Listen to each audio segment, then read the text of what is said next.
Em estúdio para analisar os temas do dia são meus convidados Maria João Carioca e Bernardo Trindade. Muito obrigado a ambos por estarem nesta edição das 12, a primeira comigo neste ano de 2013. Maria João, começo por si e fazendo um pouco a contextualização daquilo que tem sido a reação a este pedido de fiscalização sucessiva por parte do Presidente da República. Tem havido várias críticas, porque não pedir uma prevenção, uma fiscalização preventiva e sim uma sucessiva. A verdade é que o Presidente da República optou por este tipo de fiscalização.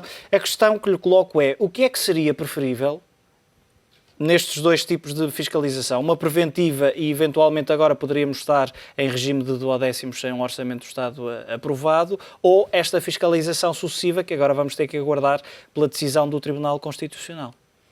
Obviamente, nenhuma das duas é o ideal, ou nenhuma das duas é o desejável para a situação atual. Portanto, qualquer uma das duas tinha adversidades. Eu acho que estarmos a gerir o país em regime de duodécimos e estarmos a comunicar aquilo que uma fiscalização do orçamento como um todo comunicaria, portanto, com o grau acrescido de incerteza que isso traria, seria provavelmente também uma solução menos que boa. Dito isto, já sabemos que vamos viver com muita dificuldade com este orçamento, já sabemos que não se consegue sequer ter uma visão minimamente partilhada acerca de quais são as áreas do orçamento que suscitam mais dificuldades.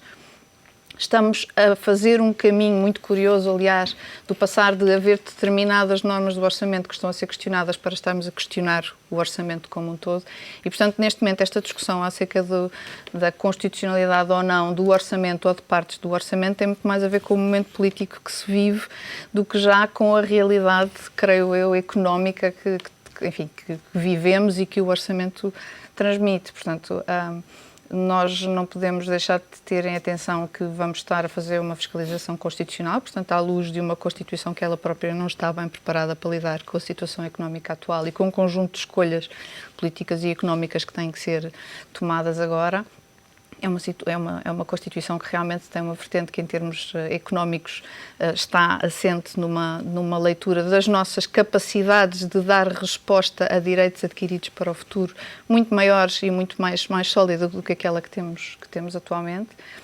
Também já temos, apesar de tudo, a experiência do grau de conforto e do grau de capacidade que os juízes do Tribunal Constitucional assumem na leitura da Constituição para aquilo que seja efetivamente a avaliação de desigualdades que estejam aqui presentes ou naquilo que sejam, de certa forma, alguns juízos de valor acerca de desigualdades relativas.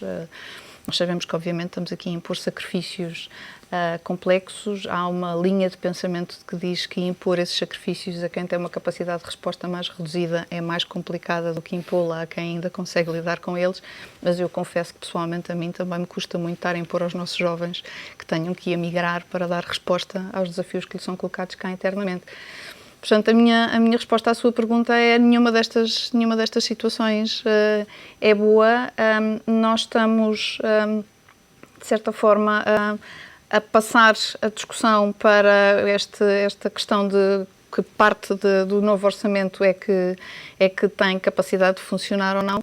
Estamos a esquecer com isso um conjunto de outras discussões acerca de um conjunto de medidas que deviam estar a ser tomadas e acerca da capacidade que se está efetivamente a ter para fazer o país percorrer o caminho que tem para percorrer. Portanto, e daqui a pouco vamos a discussão em si é má. Se ainda tivermos tempo, falaremos dessas possíveis medidas. Bernardo, olhando para aquilo que é a máxima da estabilidade política e colocando a questão que coloquei à Maria João Carioca, parece-lhe que, em termos dessa estabilidade ou para potenciar essa estabilidade política, é melhor uma fiscalização sucessiva do que uma fiscalização preventiva, tanto para o Governo como também para a própria posição do Presidente da República? Bom, em primeiro lugar, Hugo, permita-me que lhe dirija a si e a todos os colaboradores do Económico TV um bom ano de 2013. Obrigado. E a todos os telespectadores e, no fundo, fazendo votos para que com estas contribuições, com estas micro-contribuições, possamos, no fundo, eliminar muito do clima ultra-depressivo com que estamos confrontados. Deixe-me pegar um pouco nas palavras da Maria João há pouco, relativamente à Constituição e à formatação da Constituição. Eu acho que nós temos ouvido muito que o problema da Constituição e da sua carga programática, e ela que tem sido, apesar de tudo, alterada ao longo da nossa história democrática. Eu acho que, fundamentalmente, o problema que com que Portugal está confrontado é este romper deste contrato de confiança entre o Estado e os cidadãos.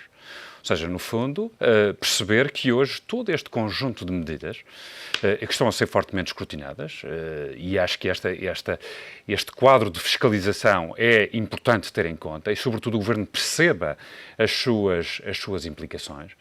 Mas, mais do que isto é um bocadinho perceber qual o grau de soberania que Portugal tem neste momento. Faça um quadro de forte endividamento. E, nesse aspecto, eu acho que as declarações de hoje ou de ontem de Christine Lagarde, do FMI, dizendo, no fundo, que todos estes modelos partiram de pressupostos que hoje se vieram a demonstrar errados, são a prova evidente que os nossos credores têm que ter, apesar de tudo para países intervencionados e não só, digamos, um quadro de intervenção diferente. Porque eu já estou um pouco nesta, quer dizer, eu acho que o governo português hoje tem uma margem de manobra curtíssima. Eu diria mais, acho que o próprio Ministro das Finanças hoje é um excepcional embaixador ou diretor-geral da Troika em Portugal e, no fundo, hoje está, basicamente, e sem olhar a meios, a implementar um conjunto de medidas cuja sua base de escrutínio é frágil, ou seja, no fundo, saber um pouco se este governo estava mandatado no quadro da confiança que mereceu dos portugueses para desencadear todo este conjunto de medidas e, sobretudo, perceber se todas estas questões hoje, quer da fiscalização, quer das reivindicações da Troika, não devem ser relativizadas e não devemos, efetivamente, questioná-las. E se o tempo, e um tempo próximo, este tempo de 2013, não levará a que tudo isto seja efetivamente questionado. Esse é provavelmente o grande debate. Para contradizer ou para opor-se à Troika e àquilo em primeiro lugar, um aspecto prático. Se este orçamento, se normas deste orçamento forem declaradas inconstitucionais, o que é facto é que o Governo vai ter que arrepiar caminho e vai ter que encontrar alternativas. E em que medida encontra alternativas? Encontra alternativas num quadro mais alargado do ponto de vista parlamentar, garantindo sobretudo que uma parte importante do eleitorado, de alguma forma, se revê nestas medidas? Aí tu consigo. Eu acho que este tempo, e se o Primeiro-Ministro e este Governo tiveram em 2011 um tempo, apesar de tudo, mais confiante para, num quadro de relacionamento com o Partido Socialista, nomeadamente, aprovar estas medidas, julgo que esse tempo, de alguma forma, se esgotou. Mas acho que a magistratura do Presidente da República aí é importante para, de alguma forma, no fundo, reconstruir um quadro de relacionamento que, objetivamente, hoje não existe. E, portanto, este, se quiser, é um ano, provavelmente, com inúmeros desafios e, provavelmente, vamos perceber que todas estas preocupações devem ser, efetivamente, relativizadas. Maria João, o Primeiro-Ministro tem razões válidas para deixar a mensagem, eu diria, animadora que deixou? Acho que o Primeiro-Ministro, acima de tudo, tem quase que uma obrigação de procurar manter essa mensagem animadora, porque, no fundo, é essa mensagem que preside ou que guia o trabalho que ele está a tentar conduzir. É óbvio que tem algum valor a tentar gerir, de certa forma, as expectativas dos portugueses. Agora, eu acho que toda a gente tem muito claro. E ele, quando fala de começar a vislumbrar a luz ao fundo do túnel, se nós recordarmos os discursos do final do verão, percebemos que isso é um ajuste brutal face àquilo que era o grau de ânimo com que se enfrentava o ano que aí vinha e as perspectivas que se tinham para esse ano. Eu acho que também temos que ter presente que ele neste momento não tem condições para prometer muito mais, porque efetivamente Portugal tem um trabalho para fazer e é o trabalho que se está em parte a fazer. Sobretudo está-se a fazer do lado de conseguir ter a sanidade fiscal e a sanidade em termos de contas públicas. Provavelmente ainda há muito trabalho a fazer em termos de se ter efetivamente capacidade de ter a economia a crescer. Mas feito esse trabalho que Portugal está a tentar fazer e que eu imagino que constitua a luz ao fundo do túnel a que o Primeiro-Ministro alude, eu gostava que fosse uma luz mais clara e gostava que não tivéssemos sequer o vislumbre da piada acerca de ser o comboio que aí vem. Mas a verdade é que há uma parte importante do que sermos realmente capazes de ver a luz que tem a ver com o contexto em que nós estamos integrados, nomeadamente com o contexto a nível europeu, que não é nada animador como um todo para 2013. Nós sabemos que vamos ter um ano de contração em Portugal, mas é difícil vislumbrar que isso não seja a realidade que vai estar presente na generalidade dos países europeus.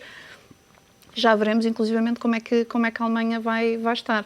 Portanto, eu acho que uma das condicionantes grandes que nós temos, e pegando um bocadinho nas referências do Bernardo há pouco, nós efetivamente temos um trabalho grande de perceber como é que nós podemos garantir que aquilo que é a condução da política económica a nível europeu nos seja o menos desfavorável possível. E eu já não estou a falar apenas do renegociar das condições do plano da Troika, porque o renegociar dessas condições, se quisermos, pode nos aliviar um bocadinho, mas vai sempre ser um alívio extraordinariamente fraco face àquilo que poderá ser a Europa ter uma ideia mais clara acerca de como é que conduzir uma união monetária, que é uma união monetária que tem dificuldades e que tem problemas sérios em conviver com a dicotomia que tem da realidade dos países a sul e o bloco central norte, e enquanto a União Europeia não tiver uma noção de como é que vai gerir os problemas dessa união monetária, nós vamos sempre estar, por assim dizer, a remar um bocadinho contra a maré.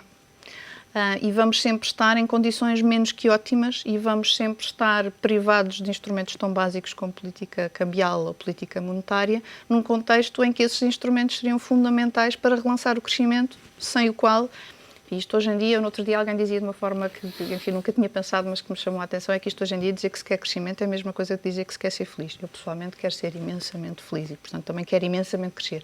Ninguém tem um discurso articulado acerca de o que é crescimento, ou de como é que ele se pode estimular, e ninguém tem um discurso articulado acerca de como é que esse crescimento se articula num contexto em que aquilo que nós possamos fazer internamente é muitíssimo condicionado a nível europeu. É preciso escrever novos livros de economia nesta altura? Não é, eles estão todos escritos. E, aliás, eu acho que nos fazia a todos muitíssimo bem reler aquilo que foi a experiência dos anos 30, reler alguma daquilo que foi a reflexão de Keynes entre as duas grandes guerras acerca do que é que era a natureza de um Estado Social e em que é que esse Estado Social procurava corrigir aquilo que são as falhas do capitalismo. Está tudo escrito. É óbvio que temos uma situação nova, temos uma união monetária a funcionar numa Europa em que se criou, por assim dizer, a realidade monetária antes de se ter as condições de convergência para que ela fosse facilmente, para que ela pudesse ser bem sucedida, sejamos claros. Portanto, agora vale a pena estarmos atentos.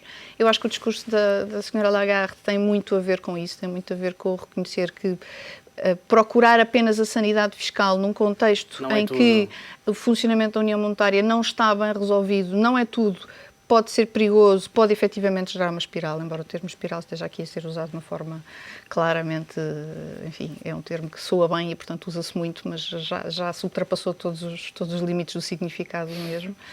Mas, efetivamente, a luz ao fim do túnel, eu imagino que ele não consiga ver muito mais que isso. Porque o trabalho que nós estamos a fazer, havendo muito trabalho que esteja a ser bem feito e que era preciso fazer, é um trabalho que eu acho que este governo corre o risco de muito rapidamente começar a ser confrontado com o facto de ter ficado curto de conseguir ganhar para Portugal perspectivas de crescimento sérias. E 2, é um trabalho altissimamente condicionado e eu acho seriamente que quando nós discutimos que Portugal tem que renegociar as suas condições perante a Europa, efetivamente nós temos que perceber que Portugal neste momento está simplesmente a ganhar o direito de ninguém questionar o facto de ele estar à mesa nessa discussão. É tão simples quanto isso. Está friamente, se pensarmos friamente, está a adiar o pagamento de uma dívida. Está a adiar o pagamento de uma dívida, pode estar a prolongar um período de dor e, acima de tudo, adiar o pagamento dessa dívida para prolongar as condições que geraram essa dívida ou para retomar um conjunto de políticas e um conjunto de visões acerca da economia que criaram estas dificuldades, é kamikaze, ou é suicida, como lhe queira chamar. Mas, acima de tudo, ter esse discurso e procurar esse prolongamento sem ter uma ideia do que é que se está a tentar comprar com esse prolongamento. O que é que estamos a fazer? Estamos a tentar, enfim, há 2 ou 3 ideias em cima da mesa acerca do que é que se podia tentar, não apenas para reduzir o grau de esforço em que se está agora, mas, fundamentalmente, para se alavancar, para se conseguir ter mais espaço ou mais condições para pôr a economia, para acelerar a economia. Pedir tempo sem saber para quê. Falta estratégia, nesta altura, Bernardo, pegando aqui nas palavras mais ou menos subentendidas da Maria João, de que não faz sentido pedir tempo sem saber para quê em concreto. O Governo não sabe bem o que pode fazer ou o que deve fazer. O que eu acho é que falta, de facto, liderança ao país e, sobretudo, neste quadro de intervenção. Eu diria o seguinte, eu acho que não é possível ter uma visão tão catastrofista. Ou seja, para a Europa é importante que, nomeadamente, os países intervencionados, com maior ou menor dificuldade, possam, no fundo, conciliar uma estratégia de consolidação orçamental com uma estratégia de crescimento, porque, e aquilo que nós temos vindo a perceber, enfim, ao longo deste tempo, e portanto, eu estou consigo quanto à questão dos livros escritos. E, portanto, a roda já foi inventada. E, portanto, nós, no fundo, o que temos que fazer é um pouco perceber isto. Sim, senhor, nós temos ter finanças públicas sãs, precisamente para garantir que os recursos libertados possam ser libertados para coisas objetivamente positivas e, portanto, isto, nomeadamente o crescimento económico, e, portanto, é essencial que estas duas realidades sejam compagináveis. Aquilo que temos vindo a perceber é que tudo aquilo que foi feito, e nomeadamente a perspectiva orçamental para este ano de 2013, não é assente no controle da despesa, é, sobretudo, assente no acréscimo de receita. Ora, o acréscimo de receita faz-se com um ambiente económico favorável e onde haja confiança dos agentes, enfim. Tudo isso já foi visto, reavaliado. E, portanto, o que é essencial é que, e é por isso que eu gostaria de pegar nas palavras, novamente, de Christine Lagarde, porque isto é, apesar de tudo, um reconhecimento de que eu, credor, estou a impor condições draconianas aos meus devedores, que objetivamente o resultado desta atitude é um resultado negativo. Mas é importante também perceber, e daí eu ser, relativamente ao relacionamento da Alemanha, principal credora, com todos os outros devedores, é preciso não esquecer que 40% das exportações alemãs vêm para a Europa. E, portanto, é preciso alguém que compre esta sua capacidade vendedora. E, portanto, tudo isto há um conjunto de equilíbrios que é essencial garantir. E, portanto, este ano de 2013 tem que trazer, objetivamente, uma nova aurora, uma nova esperança, um novo sentimento de relacionamento entre as partes. Não é só impor condições aos devedores, eles já mostraram, de facto, boa vontade, mas incapacidade para cumprir o estabelecido. É importante, no fundo, que à mesa das negociações haja, de facto, posições liderantes no quadro daqueles que são os países intervencionados. Vamos ter que esperar pelas eleições na Alemanha, mais para o final do ano, para vermos essas cedências de posição? Eu acho que, repare, a senhora Merkel tem hoje um escrutínio interno também fortemente ativo. Quer dizer, o SPD alemão, o Partido Social Democrata alemão, não está propriamente muito fragilizado. Vai bater-se com a CDU da senhora Merkel. E, portanto, é essencial que estas questões venham para cima da mesa, num quadro, apesar de tudo, de esperança. E eu, a esse respeito, acho que a vitória de Hollande em França foi, num primeiro momento, apesar de tudo, um sentimento positivo, que se desvaneceu um bocadinho. E, portanto, é essencial que esta agenda seja recolocada. Maria João, coloco-lhe a questão na continuação daquele seu raciocínio de há pouco, que estamos a olhar muito para determinados aspectos e estamos a esquecer medidas que já deviam ter sido aplicadas. Vou lançar-lhe também o desafio: que medidas poderão ser essas, ou poderiam ser essas, nesta altura, numa altura em que também a KPMG lançou um estudo que revela que Portugal tem a carga tributária mais elevada da Europa, que de resto para qualquer comum contribuinte não será grande novidade. Não, infelizmente não é uma grande novidade, é uma realidade da qual eu procuro me abstrair para, como diz o Bernardo, começar um ano num espírito positivo, em vez de começar um ano num espírito muito menos que positivo. Vamos lá ver, eu acho que vale sempre a pena dar 2 passos atrás para pensarmos quais são as medidas que têm que ser tomadas, para percebermos a natureza das medidas que têm que ser tomadas.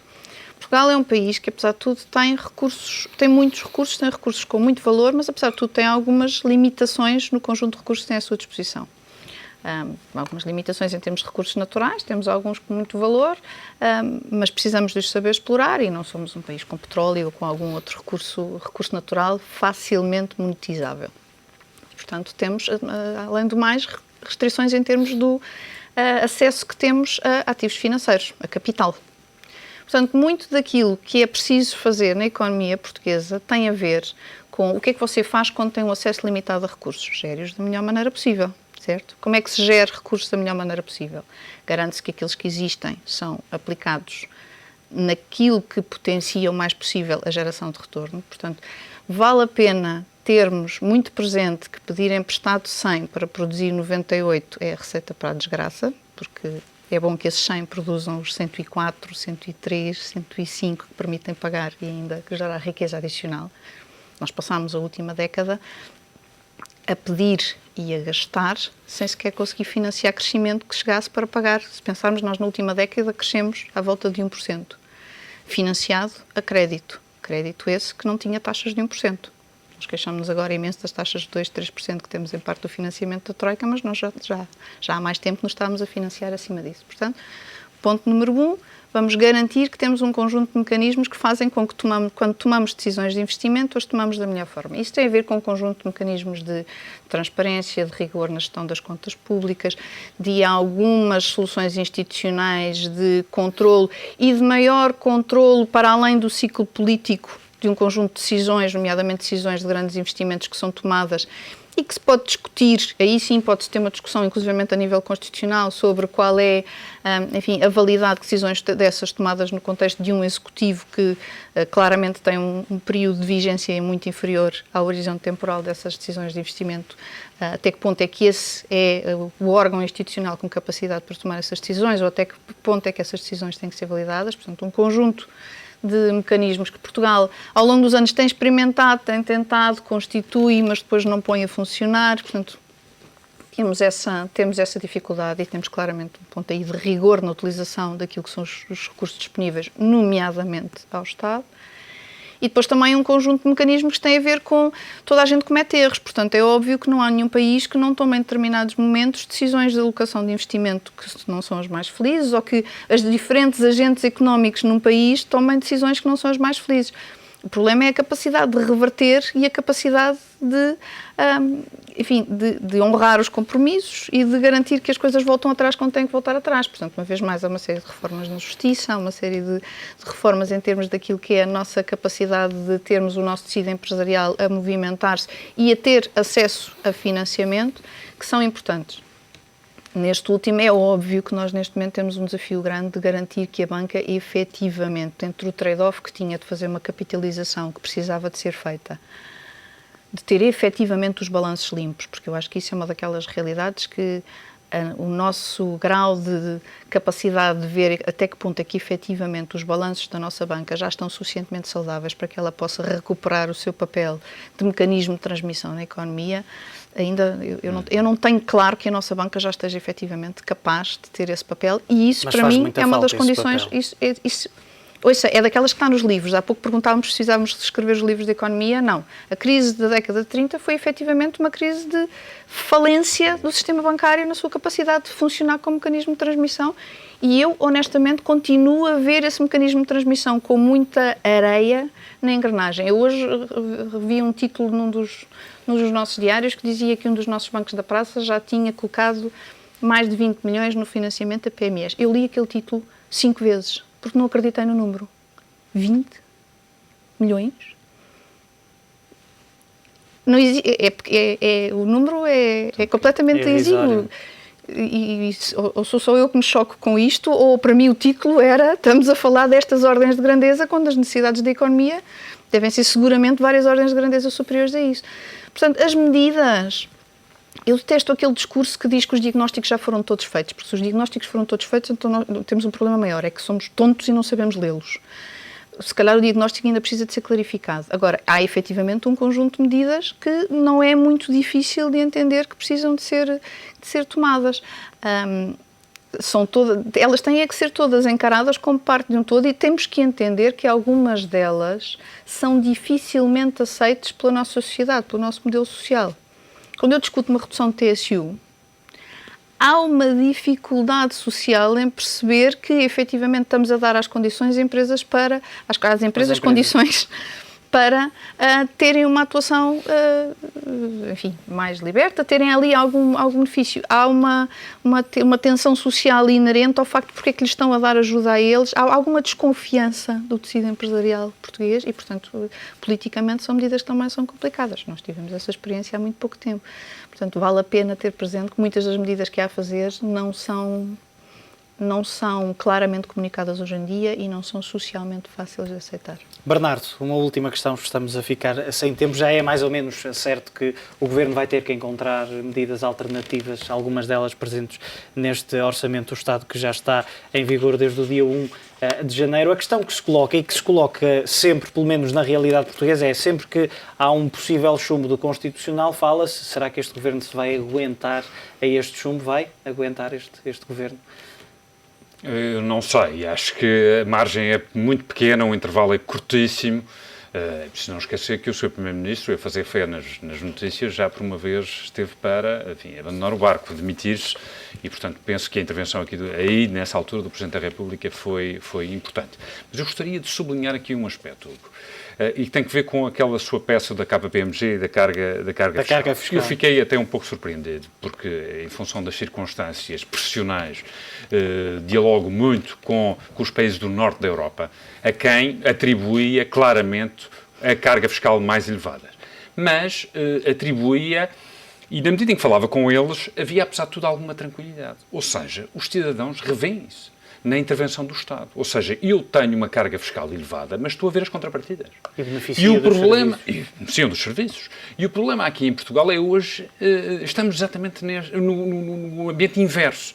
Ou seja, nós temos uma carga fiscal elevadíssima, mas as contrapartidas não são visíveis.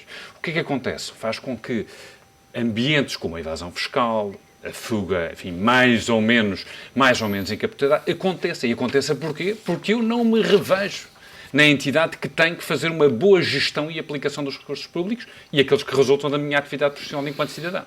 E, portanto, esse é provavelmente o desafio. Clarificar esta matéria e em relação à não presença ou à não permanência do Governo e deste conjunto de medidas, se calhar tem muito que ver com isso, que é, no fundo, saber se o Governo tem ou não condições para reabilitar, reconstruir esta relação com os cidadãos. Bernardo Trindade, Maria João Carioca, muito obrigado pela vossa presença nesta edição das 12.